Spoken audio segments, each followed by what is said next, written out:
90 centimetre. এটা operate করার নিয়ম, প্রথমে সুইচটা অন করলাম, অন করার পরে এখানে যে অন চিহ্ন আছে অ্যারো দিয়ে এটাকে আমরা যখন করলে 1 নম্বরে চলবে, ঠিক আছে। অন করলে 2 নম্বরে, অন করলে 3 নম্বরে। আবার যদি আমরা কম স্পিডে আসতে চাই তখন করবো, আবার 1 নম্বরে চলে আসবে 2। অফ করার সময় আমরা যদি মোশন সেন্সর না দিয়ে যদি স্ক্রিন টাচ দিয়ে অপারেট করতে চাই তাহলে প্রথমে এই পাওয়ার বাটনটাকে অন করতে হবে, তারপরে আমাদের 1 নম্বর 2।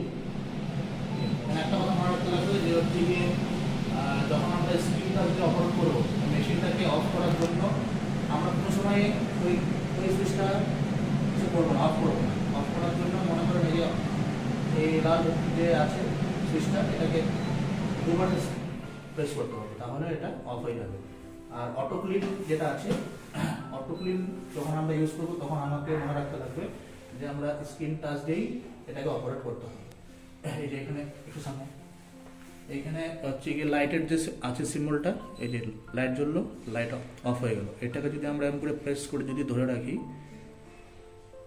তাহলে এরকম অন অফ হবে। 10 মিনিট পর্যন্ত অন অফ হবে, তারপরে 10 মিনিট পরে কি হবে যে পাম্পটা যেতে পাম্পটা অন হয় আবার অফ হয়ে যাবে।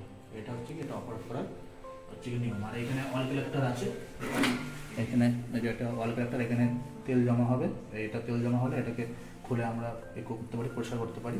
আর এটা যে সিস্টেমটা লাগানোর এখানে 2টা থ্রেড আছে, এখানে 2টা থ্রেড দেওয়া আছে, সুন্দর করে এভাবে